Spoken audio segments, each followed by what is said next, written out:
What up, is Marcus Dynasty Dads? I have my son on the video here. He's supposed to be napping. He's not napping. He's a little over 2 years old.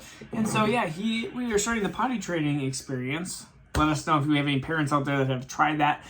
It was the 4th of July. It is now the 5th of July. I'm going to give you 4 receivers that are from that wide receiver 24 to wide receiver 36 that I absolutely love and I think that are very undervalued. Hopefully I can do this all in one cut, one take. I'm watching my son play around. There's a chance that he's just going to start banging on the door, and then we'll have a different then we'll have to pause. But the first wide receiver we're going to go with is Treylon Burks. I think Treylon Burks is easily in an opportunity where he could have a sophomore jump up.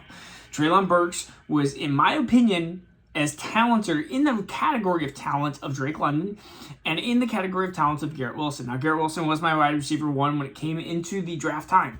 But Treylon Burks has all the opportunity. I mean, he is a multi-talented wide receiver that can play in the slot. We did a ton of that in college. He can also play outside too. He is the A.J. Brown, I guess you could say, clone in the fact that is what they're going to be using him at in Tennessee. He's very physically gifted. He's very fast, powerful. So I think Treylon Burks has the best chance of having a sophomore step up here, and you're getting him, again, this wide receiver 3 range. You're getting him because you have the top 24, and when you get 24 to 36, you're getting him as a wide receiver 3, and he's one of my favorite wide receiver 3s to get in Dynasty. The next one is Marquise Brown. Marquise Brown is somebody that I've been really up and down on, depending on where he's been at in his career. I feel like I've been really high, like I want to buy, or I've been really low and I want to sell. And in this category, we have the DeAndre Hopkins effect. Do you think DeAndre Hopkins will be an Arizona Cardinal? I do not think he will be.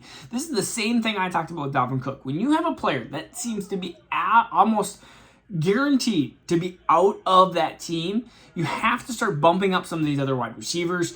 And so Marquise Brown is one of those that he will be the wide receiver 1 on the team for the Arizona Cardinals when it comes to 2023. The quarterback situation could be a little rough, but in Dynasty, the situations are forever changing. As you can see, he's making some weird noises now. Yeah, he's talking. Situations are forever changing. I'm just going to turn the volume down or else you're going to get to hear him a lot. Let me turn down the volume.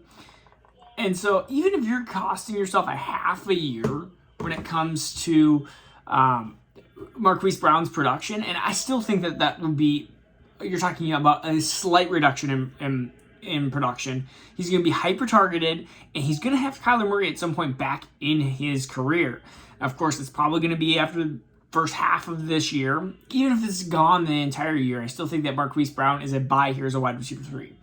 The next one is Diontae Johnson. I have loved Diontae Johnson from the get-go. He was one of my favorite wide receiver buys when he was a rookie, just because I thought he was a talented receiver just in a smaller school, and I really liked his ability to separate, and that is one of my favorite things if you've been watching any of my videos. I love wide receivers that can separate and route run, and it seems like Diontae Johnson can do that, and he's done that in the NFL level as well. 0 touchdowns last year, had a record over 1,000 yards, and just could not find the end zone. Now, I think Kenny Pickett is not going to have the horrendous TD interception ratio, the low amount of touchdowns. I think he's going to have a sophomore bump up. Even if you're giving him 23 touchdowns, how many of those go to Diontae? 5, 6? I mean, that's not asking for much. That's asking for the DJ Moore line. If you get a wide receiver that has 1,100, 1,200 yards, 5, 6 touchdowns, you're talking about a great wide receiver, a wide receiver that does not deserve to be wide receiver 36 like he is right now. It's just he's being way undervalued. And at this point, I think that he's my favorite buy low. I've seen him go for a 203, and I'm like, give me Diontae Johnson over 203 easily. If you told me Diontae Johnson versus this class, I mean, he is up there. You have, in my opinion, Jackson Smith-Njigba is easily over Diontae Johnson. But then we start getting into really tough questions, whether it's Quentin Johnson. I think Jordan Addison is above Diontae Johnson just because of the potential ceiling you get with that offense. But right behind that, Quentin Johnson and Diontae Johnson, I think they're valued very, very similar. They should be, at least. And the last receiver is Christian Kirk. Everyone is talking about Calvin Ridley. He's coming back. We have seen rust, whether it's been running backs, quarterbacks, why are wide receivers any different? If you take an extended period of time over a year off from the NFL, it seems to be very detrimental to your long-term longevity, and it also just been immediate production. It just seems like players have a very difficult time, and especially when they get a little bit older and they start getting to the winding down of their career. Calvin Ridley is getting towards that end of his career, and so I could easily see, and he stepped away from the game with mental issues anyways, and I'm not making light of any mental health. I'm just saying that if you already had mental health stuff, that stuff could pop back up. I mean, that stuff could, maybe the NFL is just too stressful of a game. I mean, any professional sport, I would assume, and maybe the assumptions are wrong, but I would assume you have to be very mentally on top of your game, especially when you're playing football, a very intellectual sport of trying to figure out, it's a chess game of like, I'm going to do this move and then that move, or I'm going to run this route. It's like all of that, and Calvin Ridley, it was a good route runner.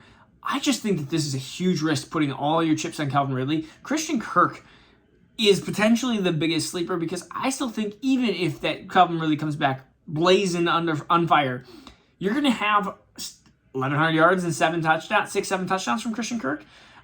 I think that is extremely doable, and honestly, if the ceiling is Trevor Lawrence upgrades even more, and Calvin Ridley ends up being the wide receiver 2 on this team, and Christian Kirk ends up being the alpha. Remember, he was the highest paid wide receiver when he signed that contract, and people were like, whoa, that is a huge contract, and I feel like people are just erasing that. What is my son doing?